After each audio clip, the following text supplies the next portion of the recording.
Bíblia em Lucas, no capítulo 1.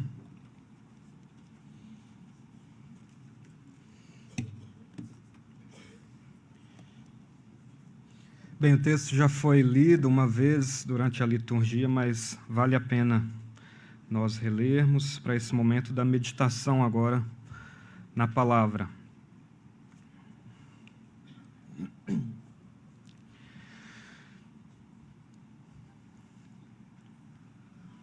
Lucas 1, a partir do verso 26.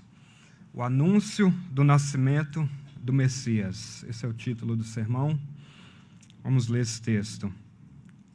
No 6º mês, Deus enviou o anjo Gabriel a Nazaré, cidade da Galileia, a uma virgem prometida em casamento a certo homem chamado José, descendente de Davi. O nome da virgem era Maria. O anjo, aproximando-se dela, disse: Alegre-se, agraciada, o Senhor está com você. Maria ficou perturbada com essas palavras, pensando no que poderia significar esta saudação. Mas o anjo lhe disse: Não tenha medo, Maria, você foi agraciada por Deus. Você ficará grávida e dará à luz a um filho e lhe porá o nome de Jesus. Ele será grande e será chamado Filho do Altíssimo. O Senhor Deus lhe dará o trono de seu pai Davi. E ele reinará para sempre sobre o povo de Jacó. Seu reino jamais terá fim. Perguntou Maria ao anjo: Como acontecerá isso, se sou virgem? O anjo respondeu: O Espírito Santo virá sobre você e o poder do Altíssimo a cobrirá com a sua sombra. Assim aquele que há de nascer será chamado Santo, Filho de Deus. Também Isabel, sua parenta, terá um filho na velhice. Aquela que diziam ser estéril já está em seu 6º mês de gestação, pois nada é impossível para Deus. Respondeu Maria: Sou serva do Senhor, que aconteça comigo conforme a tua palavra. Então o anjo a deixou. Amém. Amém. Nós iniciamos esse mês de dezembro e vamos meditar em várias ocasiões sobre esta bênção que é o nascimento do Messias, né, o Natal. E a primeira coisa que convém nós destacarmos sobre o texto que lemos aqui é que este anúncio feito pelo anjo a Maria nesta ocasião não é o primeiro momento, digamos assim, que algo similar aconteceu.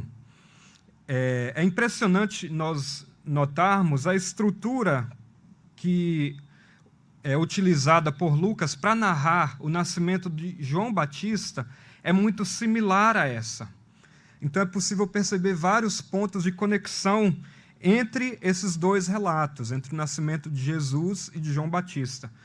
E mesmo quando ocorrem diferenças nos relatos, né, a estrutura literária que Lucas usa é muito similar. Ele inicia, por exemplo, como todo bom narrador, localizando aquilo no tempo e espaço, né? Então, quando o anjo chega para falar com Zacarias, ele fala no tempo de Herodes, para que você já saiba onde e quando foi que aconteceu, não é? Quando ele chega até Maria, no verso 26, ele diz, no 6º mês. Agora, que 6º mês é esse? Será que era junho, julho? Não, significa o 6º mês da gravidez de Isabel, a prima de Maria, não é? Então, foi nesse tempo que o anjo visitou a Maria. O espaço que isso acontece, né? No caso o nascimento de João Batista, acontece no templo, né? Um lugar que era universalmente conhecido pelo povo, famoso, né? E no caso de Maria, o texto faz questão de dizer que foi em Nazaré, numa vila obscura, pequena cidadezinha ali da Judéia. Há uma diferença no relato também sobre os protagonistas, não é? No caso de João Batista, o anjo fala com o pai, né, Zacarias, que era de família sacerdotal, da descendência de Arão. E no caso de Jesus, ele fala com Maria, uma virgem prometida em casamento e que pertence à família da descendência de Davi. Nos dois textos, nós temos também uma dificuldade que é apresentada para esse projeto, para esse plano. No caso de João Batista, a dificuldade é a idade avançada e a esterilidade da esposa. Né? É o que Zacarias fala com o anjo. No caso de Maria, a dificuldade é o fato dela ser virgem. Então, como é que ela vai conceber o Messias? E há uma diferença também a respeito do próprio filho, né, que vai nascer. No primeiro caso, no verso 13, o anjo diz para Zacarias que a sua oração foi ouvida. Ou seja, provavelmente Zacarias estava orando para ter um filho, porque não ter filhos naquela cultura era humilhação. Tanto é que Isabel vai falar isso, né, no final do texto, celebrando a Deus. Então, provavelmente ele já estava orando para que aquilo acontecesse, mas não tinha chegado ainda o momento. No caso de Maria, ele simplesmente diz: você ficará grávida. É pura iniciativa divina. Ela não estava orando por isso, ela não esperava isso, foi uma surpresa, não é, para ela mesma. Mas o interessante é que nos dois casos, meus irmãos, é Deus quem está em ação. Sabe? As pessoas envolvidas nisso veem a si mesmas como sendo parte de um plano maior de Deus, onde Deus é o próprio protagonista, né? O autor de tudo que está acontecendo aqui. Isabel, no verso 25, por exemplo, ela diz: isso é obra do Senhor. Agora ele olhou para mim favoravelmente para desfazer minha humilhação perante o povo. Então, o testemunho dela não é uma vaidade pessoal pelo filho, não é nada além de obra que Deus estava fazendo, né? E Maria também, lá no verso 49, mais à frente, ela diz, né, o poderoso fez coisas grandiosas em meu favor, santo é o seu nome. Então, ela está dizendo que foi Deus quem fez isso. É comum nós dizermos, por exemplo, que Lucas escreve 2 livros, né? O Evangelho de Lucas e Atos. Atos dos Apóstolos, mas que a gente poderia dizer que é Atos do Espírito Santo. E faz muito sentido, porque o tempo inteiro no texto, desde o primeiro momento, o que nós vemos aqui é que Deus é quem está em ação na história. Deus é o protagonista que visita o seu povo, né? E que está trazendo agora essa grande notícia, aguardada por séculos, né? Que era a chegada do Messias. E por isso, porque Deus é quem está fazendo, é que os personagens rendem glórias a Deus, né? E reconhecem que é Ele quem está em ação. Então, nos versos 26 e 27, nós percebemos 3 coisas. Primeiro, era o 6º mês da gravidez de Isabel. Segundo, Maria está prometida em casamento a José. E terceiro, o momento em que ela recebe a notícia, no momento em que ela recebe, ela está em Nazaré, né? Então, de repente, de maneira inesperada, Deus envia o anjo a Maria, o anjo Gabriel, né? E ele chega com uma saudação bastante efusiva, né? Verso 28.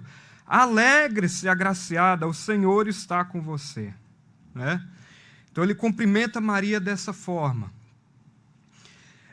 O que acontece aqui, e eu quero mostrar isso para vocês ao longo da exposição do texto, é que por trás de tudo o que o anjo está dizendo, é a própria resposta de Maria, Lucas está ecoando algumas profecias do Antigo Testamento.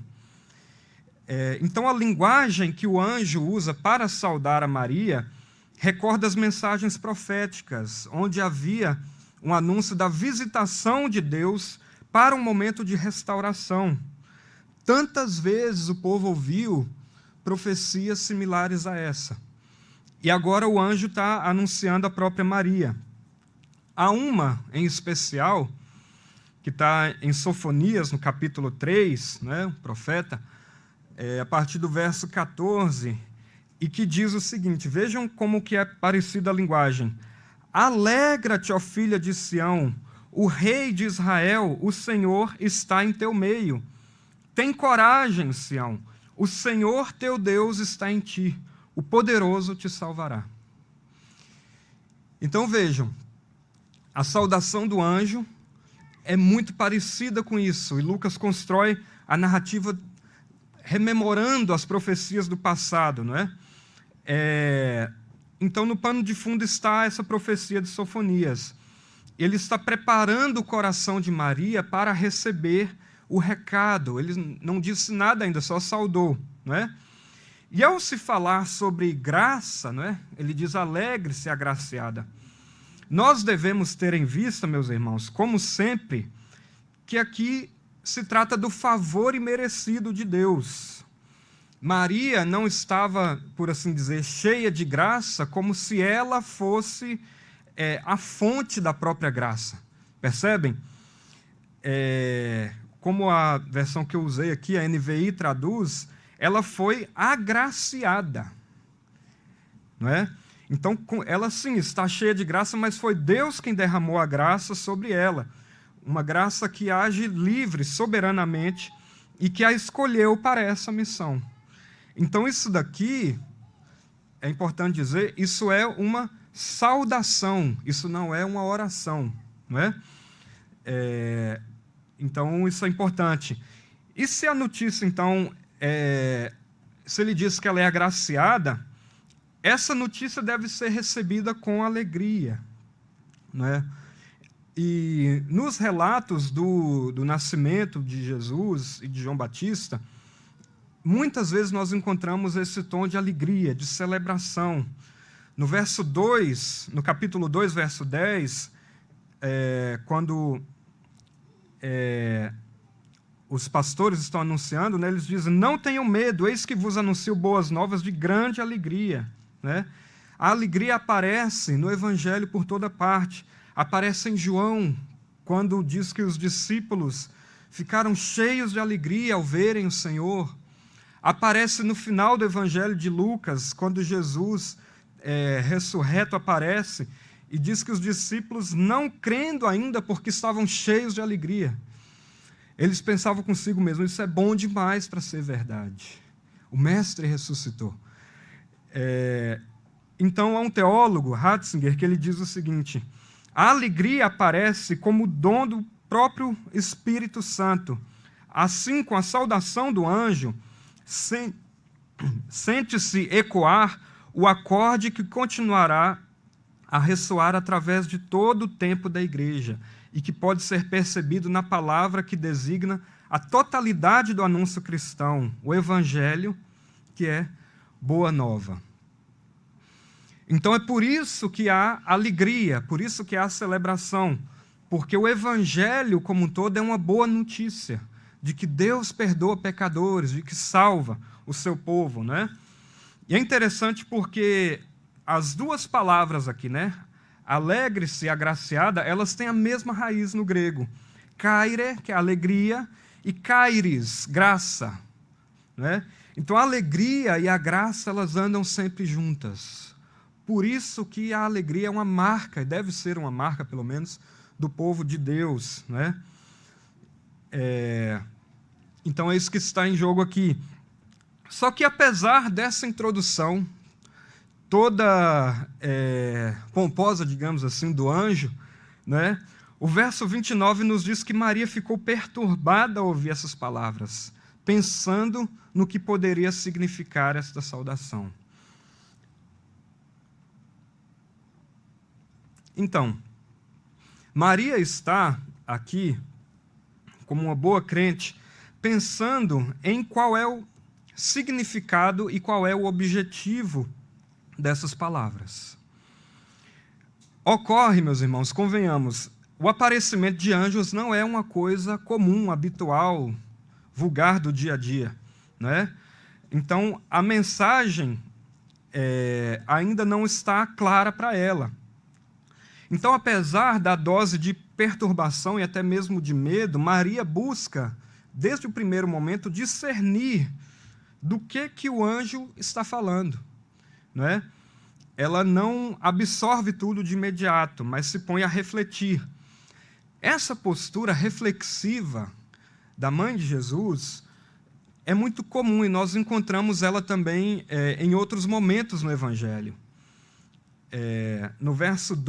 No capítulo 2, verso 20, né, quando Maria ouve o relato dos pastores sobre o menino, sobre o que aconteceu, o texto diz, né, sobre Maria, ela guardava essas coisas e refletia em seu coração.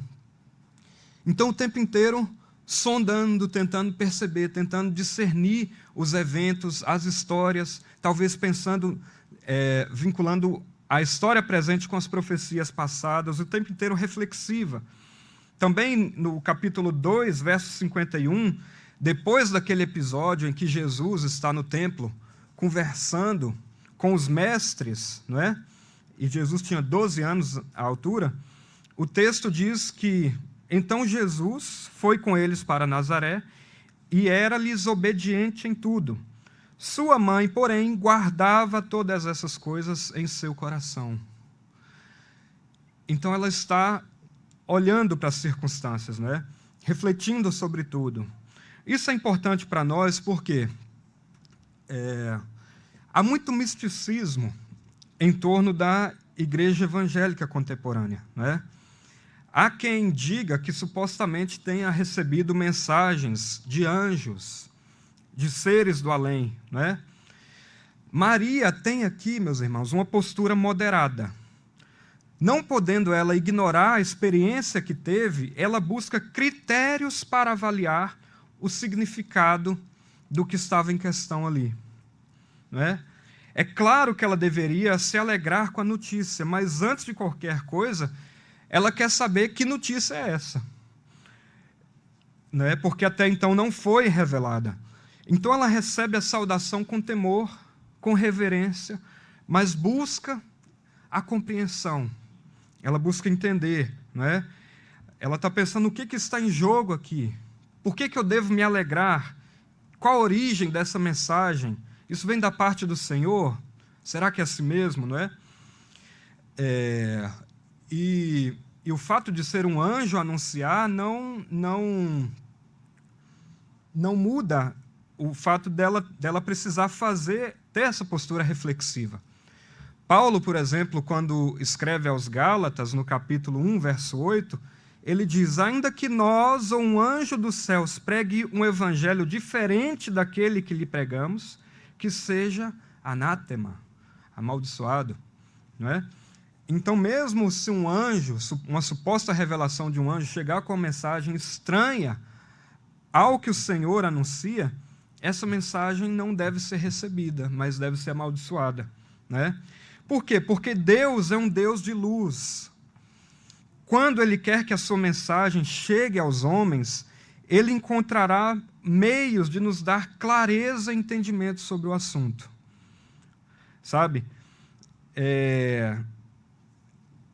Jesus mesmo disse para os seus discípulos que o nosso falar deve ser sim, sim e não, não. Ou seja, um falar com firmeza, um falar que não fica em cima do muro, não é? O diabo quem gosta de palavras dúbias, de ambiguidade, de obscuridade, de palavras pela metade, que você fica perdido, não é? E que geram muito mais confusão do que edificação. Então isso é importante. Não é que Maria aqui esteja indisposta a ouvir a mensagem do anjo de maneira cética, não. Mas ela quer não simplesmente ouvir, mas ela quer compreender o que ele está dizendo, né? E é claro que, como a mensagem provém do próprio Deus, o anjo deixará claro para ela o seu significado nos próximos versos, né? Então ele segue no verso 30, não tenha medo, você foi agraciada por Deus. E também aqui há um ensinamento para nós, meus irmãos. Vejam, a atitude natural de pessoas piedosas ao terem contato com a glória de Deus é serem tomadas por algum algum sentimento de temor mesmo, de reverência. Em alguma medida isso é saudável, mesmo com a maior familiaridade, intimidade que nós tenhamos com Deus, nós nunca podemos abandonar esse sentimento de temor.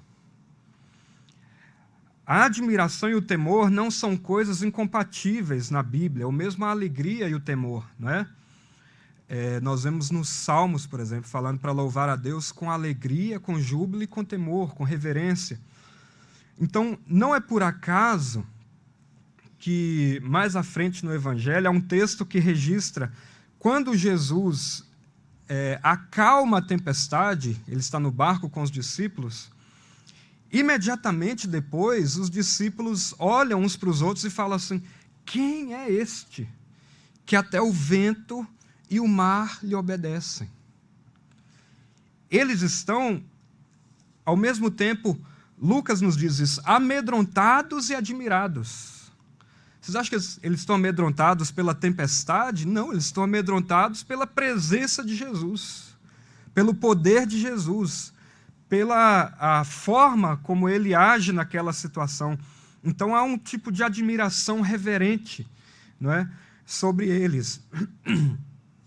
Então, em outras palavras, é porque Maria é uma mulher piedosa que ela teme. E é preferível que o anjo diga a ela que ela não precisa temer do que ela tratar aquela situação de uma forma banal, não é? Então, isso é importante. E aí o anjo, então, no verso 31, finalmente anuncia o motivo pelo qual ele veio, não é?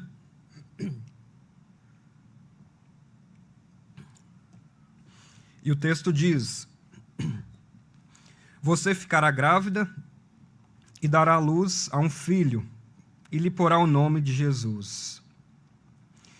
Então, no pano de fundo aqui também desse anúncio do anjo, está a profecia de Isaías, capítulo 7, verso 14. Eis que a virgem conceberá e dará à luz a um filho, e chamará o seu nome Emanuel, como nós já cantamos hoje. Então há um vínculo entre a promessa do passado e a situação presente. Deus visitaria o seu povo, traria o Messias pelo ventre de uma virgem, não é? Essa profecia nos ajuda a compreender, né, nos dá clareza sobre o projeto da redenção de duas maneiras. Primeiro, o fato da virgem conceber, meus irmãos, nos indica que seria algo milagroso, sobrenatural de fato, que só aconteceria por intervenção divina na história. E segundo, quando se diz que o nome dele será Emanuel, nós devemos nos apegar ao significado do nome, que é exatamente Deus conosco, né? E isso aponta para a origem divina do Messias.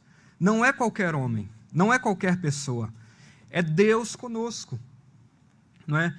Então Jesus, ele é 100% homem, porque ele é nascido de mulher, mas também é 100% Deus. Ele é o Emanuel, Deus conosco.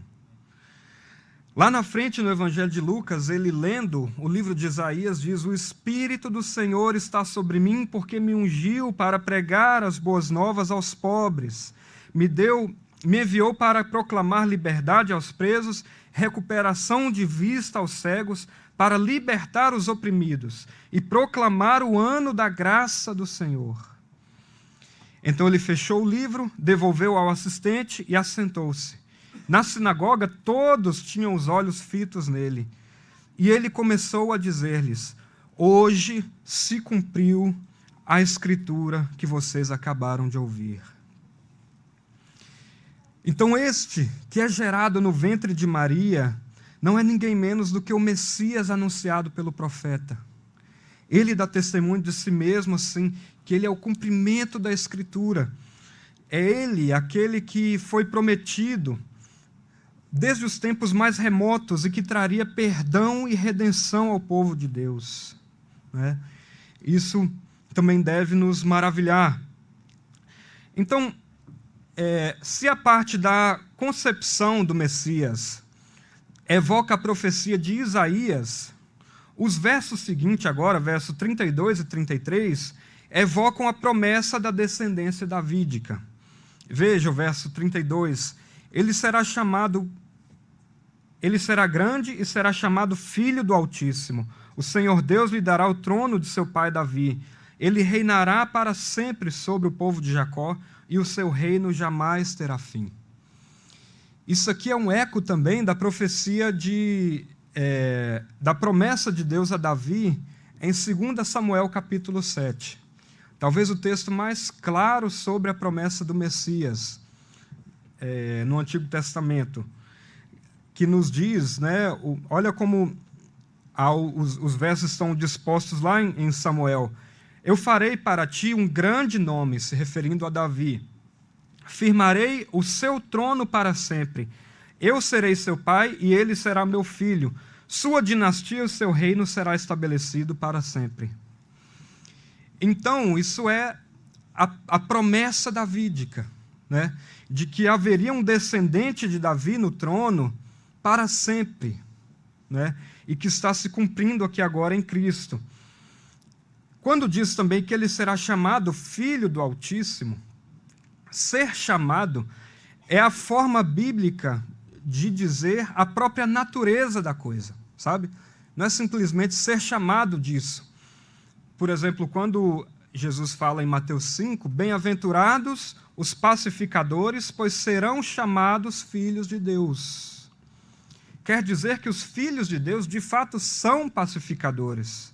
Não simplesmente que eles são chamados assim, né?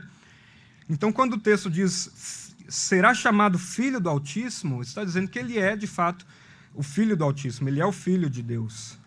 Verso 32 ainda diz que terá o trono de seu pai Davi. Sempre que os profetas falam de um tempo de restauração, eles remetem à esperança dos crentes ao reinado de Davi, meus irmãos. Oséias, por exemplo, buscarão ao Senhor seu Deus e a Davi, seu rei. Amós, um texto famoso também, naquele dia levantarei a tenda caída de Davi, consertarei o que estiver quebrado e restaurarei suas ruínas. É tudo isso que está por trás aqui do que ele está falando. Verso 33, reinará para sempre sobre o povo de Jacó. E esse verso precisa ser bem compreendido por nós, não é? Porque ele diz, reinará para sempre sobre o povo de Jacó. Então, é claro que o reinado de Cristo se estende para além das fronteiras da descendência natural de Jacó. Mas foi por meio deste povo, né, de Jacó, que é Israel, que Deus usou para que a salvação chegasse aos gentios. Em João, no capítulo 4, o próprio Jesus diz que a salvação vem dos judeus. Então, o grande mistério e a grande bênção é que nós, também gentios, pela fé, somos como ramos enxertados na oliveira, que representa a grande família de Deus. Pela fé no Messias, somos adotados como seus filhos. E Abraão se torna, com isso, pai de judeus e gentios que seguem os mesmos passos de fé que ele trilhou. Em Romanos, Paulo diz, portanto, a promessa vem pela fé, para que seja de acordo com a graça, e seja assim garantida a toda a descendência de Abraão, não apenas aos que estão sob o regime da lei, mas também aos que têm fé que Abraão teve. Ele é o pai de todos nós. Então, vejam, ele está dizendo que Abraão é pai, tanto dos judeus quanto dos gentios. Dos judeus por descendência natural, dos gentios pela fé, né? E é nesse momento, então, que Maria questiona. Verso 34, não é? Como acontecerá isso se sou virgem?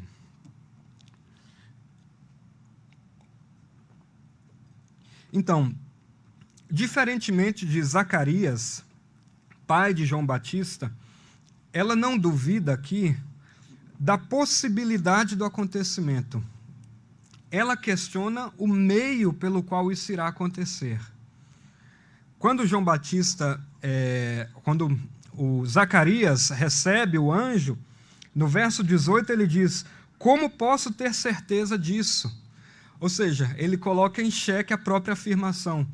No caso de Maria, ela está querendo entender melhor o meio pelo qual isso vai acontecer. Então, de maneira meio impulsiva e espantada, admirada, ela pergunta. Então, é mais essa admiração do que uma desconfiança sobre a palavra do anjo. E ele responde, não é? O Espírito Santo virá sobre você e o poder do Altíssimo a cobrirá com sua sombra. Assim, o que há de nascer será chamado Santo, Filho de Deus. E o que é importante aqui nesse verso? Não poucas vezes na Bíblia, essa expressão, né, sombra, é a maneira que os autores têm para dizer sobre o poder de Deus que guarda o seu povo. Nos Salmos, ela envolve a proteção, por exemplo. Salmo 17 diz: esconde-me na sombra das tuas asas. Ou o Salmo 91, que é bastante conhecido por nós: aquele que habita no esconderijo do Altíssimo, à sombra do Onipotente descansará. Né? Então a sombra de Deus envolve essa proteção, esse envolvimento dele sobre o povo. Mas também envolve uma teologia da presença de Deus no santuário. Se nós olharmos para Êxodo, na tenda do encontro, né, diz que a nuvem cobriu a tenda do encontro e a glória do Senhor encheu o santuário. Êxodo capítulo 40. Né?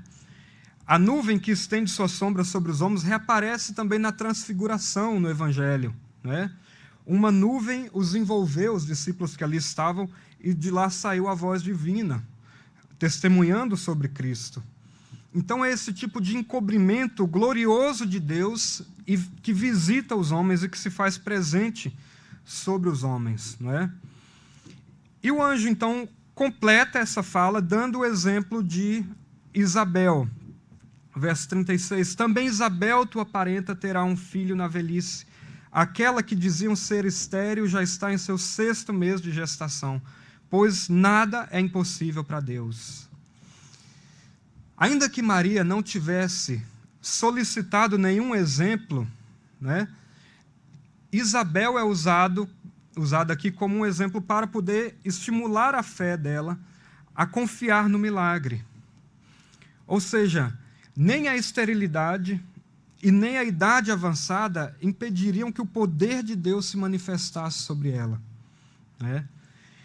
E ele completa dizendo, pois nada é impossível para Deus. Essa frase aqui é interessante porque é a mesma frase que Deus disse para Abraão quando Sara, sua mulher, riu da promessa que Deus fez. Né? Abraão e Sara também eram de idade avançada e Sara era estéril. Quando Deus anuncia que ela vai ter um filho, Sara ouve aquilo e por trás da casa dá uma risada. Fala, não é possível, né? Está de brincadeira. Então, e aí Deus diz para ela, em Gênesis capítulo 18, pois nada é impossível. Não é? E a ironia de tudo isso é que, mais tarde, quando Sara deu à luz ao menino, ele se chamaria Isaque, que significa literalmente riso. Não é? São as ironias de Deus. Então, Deus não puniu o casal. O riso, que era, no primeiro momento, sinal da fraqueza da fé humana, se tornou um riso de alegria e de celebração pelo cumprimento da promessa. Né? Então, há motivos para continuar crendo e confiando em Deus, meus irmãos. Quando nós menos esperamos, vejam que Maria não pediu nenhum sinal, ele traz para nós exemplos da sua bondade, traz testemunhos de fé que nos encorajam a continuar caminhando, traz pessoas que tiveram experiência com ele e que nos encorajam, não é? E foi isso que aconteceu aqui. Então Maria, no final, no verso 38, ela diz, sou serva do Senhor, aconteça comigo conforme a tua palavra. E essa é uma resposta impressionante. Impressionante por causa da sua simplicidade. Não é? Depois dela ter ouvido as palavras que perpassam desde Isaías, ao reinado de um descendente de Davi, chegando até a descendência de Abraão, nessa última referência, ela poderia muito bem continuar discutindo com o anjo de maneira interminável. Percebe? O diálogo poderia se estender e muito aqui.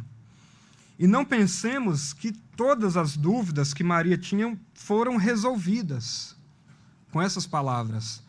Mas ela não questiona, não contra-argumenta e não discorda do que é dito. Isso é importante. Ela se coloca no lugar que lhe cabe nessa história. E qual é esse lugar? De serva do Senhor, obediente à sua palavra. Não é? Então, a expressão que ela usa é muito boa. Cumpra-se em mim. Quer dizer que algo acontece em Maria sem que ela precise provocar o cumprimento. Não é? Ela não está dizendo, por exemplo, eu farei com que se cumpra isso. Não. Ela está se colocando numa posição passiva, permitindo que a ação divina se realize através dela. Então isso é importante, não é? De nós entendermos. O lugar dela é esse, de ouvir a palavra, compreender o que está em jogo e dizer, olha, se é assim que você diz, que se cumpra em mim dessa forma. Isso também está espalhado pelo Evangelho de Lucas. Quando Jesus manda Pedro, que era especialista, um pescador, lança as redes, Pedro. Ele diz, Senhor, nós pescamos a noite inteira, mas sob a tua palavra, eu vou fazer de novo, eu vou lançar a rede. Não é? A mesma coisa com Maria aqui. Ela ouve, entende mais ou menos o que está em jogo e diz que se cumpra assim então, que assim seja, conforme a vontade de Deus. E, meus irmãos, esse é um texto tão particular, mas eu queria pensar algumas lições para nós que se aplicam aqui hoje. Não é? Percebam que em todas essas conexões com a história do passado, com as profecias, com as promessas, com as expressões que estão no Antigo Testamento, não é? Que estão aqui nas entrelinhas de tudo que o anjo fala, há 3 temas que se sobressaem, ao meu ver. Os temas são a alegria, a fidelidade e o poder de Deus. A alegria é a alegria da graça, da esperança de um novo tempo. A alegria pela visitação restauradora de Deus. Então o Natal, ele é um tempo de festa. É um tempo de render graças a Deus. Que você não perca a oportunidade de fazer isso com seus amigos, com seus irmãos, com a sua família de fé, celebrando como foi o anúncio aqui a Maria, a alegria do nascimento do Salvador. Também a fidelidade, é um tema que se destaca, a fidelidade de Deus no cumprimento das suas promessas.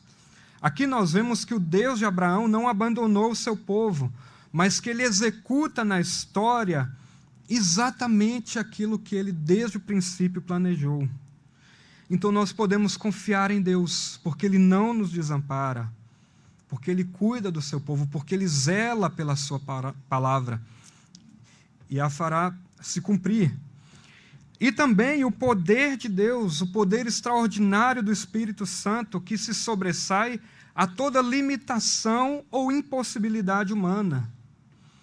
É o Espírito que inspirou os profetas no passado, que visitou a Maria na concepção, que encheu a vida de João Batista quando ele ainda estava no ventre de Isabel. Né?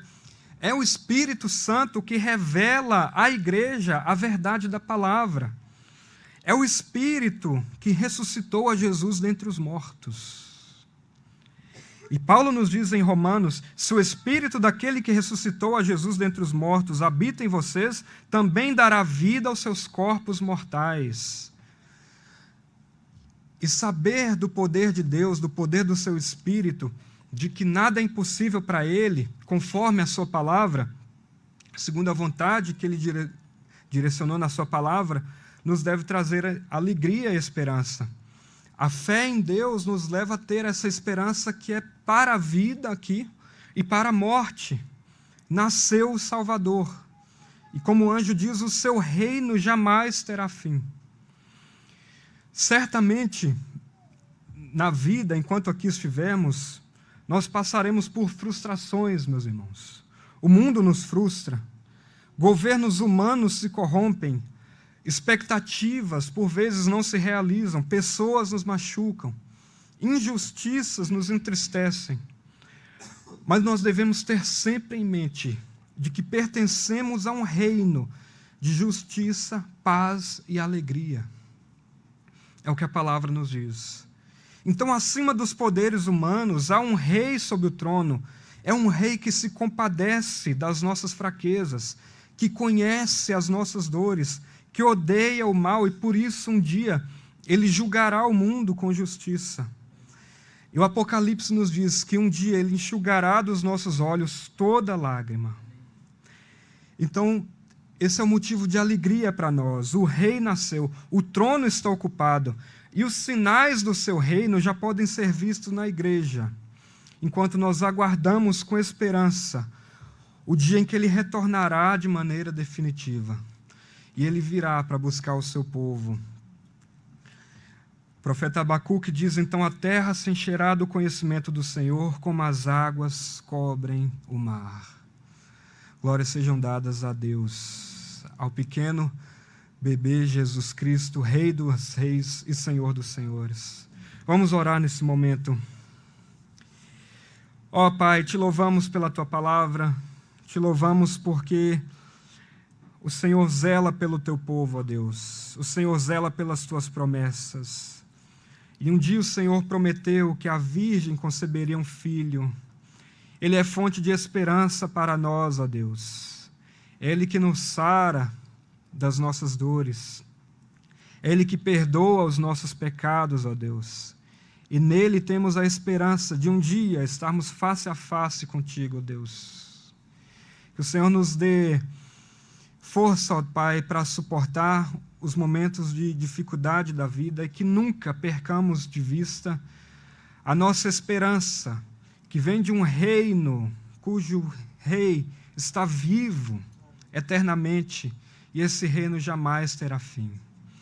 Ó Pai, aumenta a nossa fé e nos dê sempre essa consciência para que tenhamos alegria em nosso coração para celebrar o nascimento de Cristo.